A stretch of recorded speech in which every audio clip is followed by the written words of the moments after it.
pajak padahal kita nggak merasakan manfaatnya secara langsung.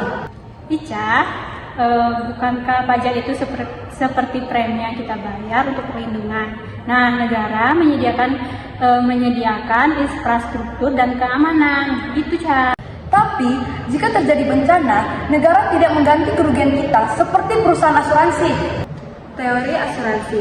Dalam perjanjian asuransi, diperlukan pembayaran premi. Premi tersebut dimaksudkan sebagai pembayaran atas usaha melindungi orang dari segala kepentingannya, misalnya keselamatan atau keamanan harta bendanya. Masyarakat seakan mempertanggungan keselamatan dan keamanan jiwanya kepada negara sehingga masyarakat harus membayar premi kepada negara. Pada kenyataannya, menyamakan pajak dengan premi tidaklah tepat. Karena jika masyarakat mengalami kerugian, negara tidak dapat memberikan pergantian layaknya perusahaan asuransi. Teori kepentingan menyatakan bahwa negara melindungi harta dan jiwa warganya. Jadi, pembayaran pajak adalah pembagian beban. Betul, Mei. Jadi beban itu dibagikan berdasarkan kemampuannya. Warga yang lebih kaya membayar lebih untuk melindungi kepentingannya.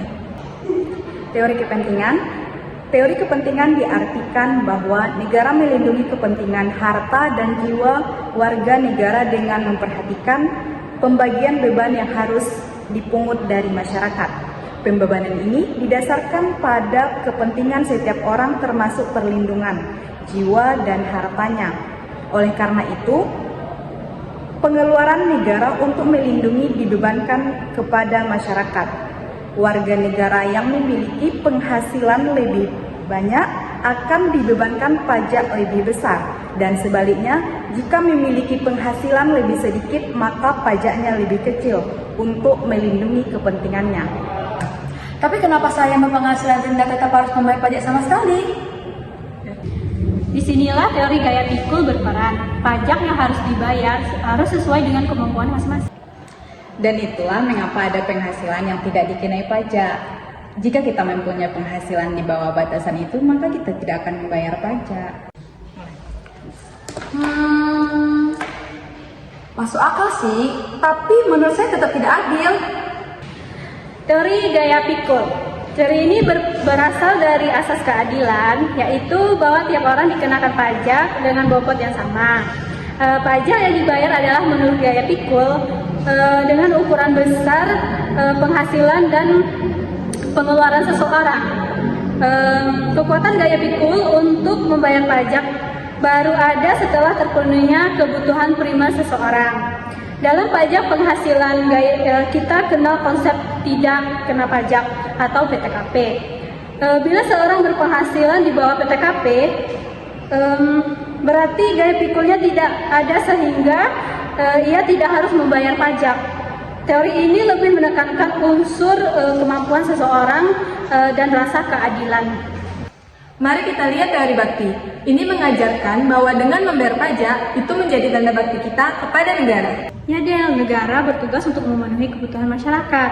Nah, pajak adalah bagian kontribusi kita untuk kemajuan bersama. Gitu. Teori bakti. Teori ini disebut juga dengan teori pajak mutlak. Teori ini mendasarkan bahwa negara mempunyai hak mutlak untuk memungut pajak. Di lain pihak, masyarakat menyadari bahwa membayar pajak sebagai suatu kewajiban untuk membuktikan tanda baktinya terhadap negara karena negaralah yang bertugas menyelenggarakan kepentingan masyarakat. Dengan demikian, dasar hukum pajak terletak pada hubungan masyarakat dengan negara. Nah, yang terakhir itu kan ada teori gaya beli. Jadi, pajak di sini harus digunakan untuk kepentingan umum, bukan untuk kepentingan pribadi. Teori gaya beli. Pembayaran pajak dimaksudkan untuk memelihara masyarakatnya. Pembayaran pajak yang dilakukan terhadap negara lebih ditekankan pada fungsi mengatur dari pajak agar masyarakat tetap eksis.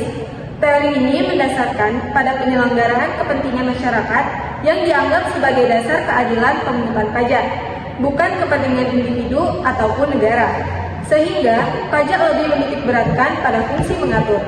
Dalam teori ini, kemaslahatan masyarakat akan tetap terjamin dalam pembayaran pajak. Jadi, jika pajak digunakan dengan bijak, berarti saya bisa meraih manfaatnya. Tepat sekali, pajak yang baik akan membuat masyarakat kita lebih baik.